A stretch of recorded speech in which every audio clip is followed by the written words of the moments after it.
Welcome back, jumping right into the action. It's going to be Denial going up against TK in our last match of the night. Going to be on board with Slasher here, Misrex and Maven. Maeve, who do you expect to win this series? Both these rosters pretty new. I mean, TK, like today, new. I have no idea what to expect out of either of these teams. We can take a little time early on just kind of talking about the rosters. Okay, let's start with Denial. I was pretty impressed, I guess, when I first heard about the team. After it fell apart, I felt bad for Denial, and I was like, God, you just lost your entire roster. But I think they did a really good job of putting a squad together. The only downside being, obviously, it's a young team. They won't be able to use this full roster for stuff like Gfinity or depending on what happens with COD Champs, because Hugh can temp. But from a skill standpoint, I really like it a lot. I know you're a little bit worried about Slasher and Temp, but I think they'll figure out the ARs. I don't think that'll really provide too much of an issue. What are your thoughts about their squad? Outside of the issues with the who's going to be the ARs, who's going to be the SMG that helps replays, I'm okay with it. I think very talented roster. TK, kind of worried about them going back to the same thing as usual. What, they've had the same players in their team for 2 years? Yeah, and now they'll probably see this. I think they'll actually play the same results as they've been doing. Yeah, I didn't like, I think your interview with Sharp, he said something along the lines of, Goon and I talked and we were like, maybe it just doesn't work with both of us. Let's split up and see if we can figure out our own thing. But they've done that before. This isn't the first time that Goon left the roster. They brought him back. I don't know. It's just... Do you see it working? I guess I don't see why it would. I mean, they've had this team together outside of Nameless. I think Nameless is a great player. But do I think this is a move that suddenly shifts their position in the league or propels them forward at all? No. I mean, if they're all at the team house... Well, here, let's make the argument, Maven, are Goon and TJ better than Theory and Nezel? Yeah, without question, I think. Yeah. I mean, said it on the ESR today. No, but at Advanced Warfare, yes. I said on the ESR today, I was like, can you make that argument that Goon and TJ are better players than Nezlo and Theory? Absolutely, you could. But, a lot of it comes down to this, though. TJ, he couldn't live at the team house. I'm guessing they did this move because you can get Nezlo in the house, Theory will move into the house. I think Theory's already there, right? Theory was there. I don't know if he's there anymore. I don't think he ever left. Well, I could be making that up entirely, but I think he was there for a while afterwards. I'm thinking pretty sure you're making that up entirely. But anyway, the whole team can be there, right? You worry a little bit about the emotions of Nezlo can get the best of them, but you heard Sharp say that's something they can control, they can deal with. It's not that big of a deal. If they can just get together, have good camaraderie, have fun with it, enjoy living together in the team house, I think they can do well in the league. Just having, honestly, having a team house with skilled players that just get along, you can put up really good numbers in the league, man, just having the team house alone. But I don't think it's going to change. It's not going to fix how you guys perform on LAN. This isn't going to be some, 5th through 8th team that all of a sudden is finishing 1 through 3. But where do you see them realistically finishing? Somewhere in the 6th or 8, I'd say. Do you think they struggle to get into the playoffs of the league? I think they'll be on that bubble, man, where it just comes down to the final set of matches to get in. Yeah, it's kind of where they've always been. I totally think they bring Goon back. That's where they've always been. I just don't see why would this make a big difference? No one could preach to me some math, numbers, logic, or anything where I think this would be a drastic change. Now, could it? Sure as hell could be. Some miracle could happen, but I don't know. I don't really know the why, I guess. I actually thought when Theory left TK the last time, when Looney and Theory left, yeah. I thought Theory was their strongest player at that moment in time. Oh yeah, I don't know. I think don't get me wrong, TK fans that are watching, I like Nezlo as a player a lot. I like Theory as a player a lot. It's not my issue with their skill or ability. It's just typically, this is almost a move where if 2 players would have left the team and they had to pick up 2 people. Usually when you're releasing players, it's for some kind of big upgrade, right? If you're going to release 2 guys, it's because you're making key improvements. But again, that's not really the position they were in. I think it had a lot more to do with just the fact that, TJ couldn't move into the team house. He couldn't play Gfinity, stuff like that. It just it's also a lot easier to find a group of 2 than to find 1 player. I think it's also another thing you gotta keep in mind. That could be part of it as well. And we don't know what went on with the actual conversations behind the scenes with the org owners, you know, it might have been forced into that type of thing. Like, hey, we won't do one without the other.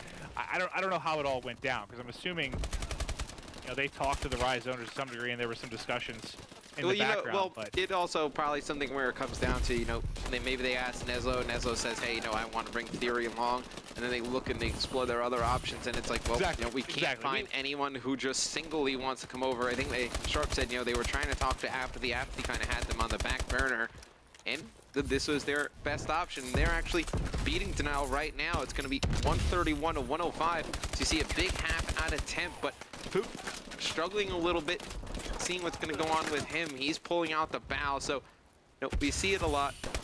When we replay is the only sub for Denial. Who is going to be the other SMGs that are really going to put the pressure on?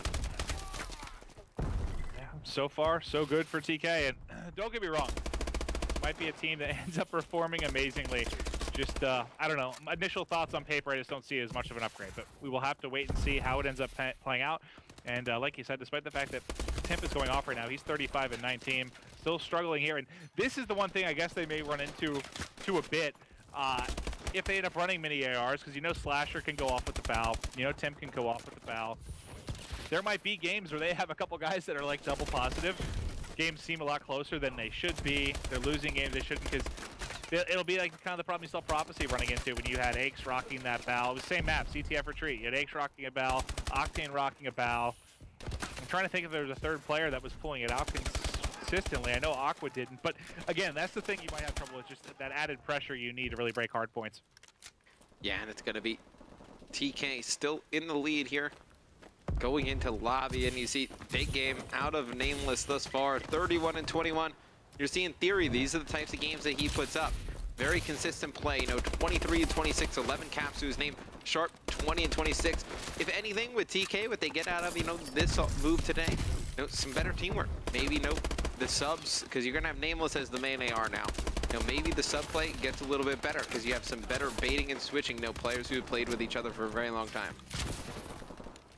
Yeah, and I'd like to try and make the argument. Maybe they improved a little bit in S&D, but I don't even think you really have that argument. I think Neslo's a beast, but I mean that's what Haley kind of got into this stuff for. Is he was a competitive S&D player that transformed into the variant guy that could do everything. And I don't even know if it's an upgrade S&D, but again, I think at the team house is a group of guys that can really get along well and put up decent stuff in the online league. We'll just have to see how it transitions to LAN.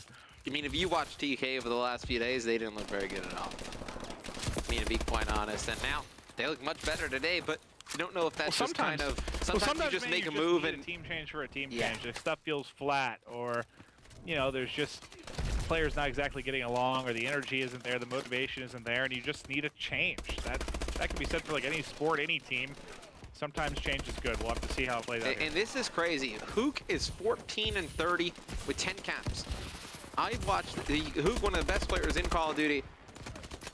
I've casted him, well, I've casted more games in Call of Duty than I would like to tell anybody else. This is the worst I've seen him play. Usually, like, he'll start off slow and he picks it up in the second half. Hook just looking really off right now. Quite odd, and it's kind of crazy that Denial potentially still in this game. Well, I guess my question is, you know, Hook we've seen play so well when he uses an ASM-1. Really, just because his movement's so good, you know, he can really abuse people up close and personal with that. Why will he be rocking a bow if you already have Temp and Slasher? Why does he need to have it? I mean, he seems so comfortable with the sub in his hand. Hook, you know, speaking of him in X Games, he primarily thinks, you know, he's the bow player. He likes running the bow. But we see him with a sub all the time. Like, I mean, just thinking back to X Games. I mean, whenever I can think about him really going off, I can think about him having these huge plays, like these 3 pieces, 4 pieces and stuff, with a sub. I mean, that's great. But right now, I mean, their problem, just look across it. They're rocking 3 bows in every single hard point. Yep, there's... they haven't switched at all. It's been... I mean, they got a fantastic game out of Replays as well. Replays 39 and 33, 16 probably because he has 3 bows looking over him, so he can get in and get some kills. I mean, 43. I mean, it's going to be 40 from Replays, 43 from Temp.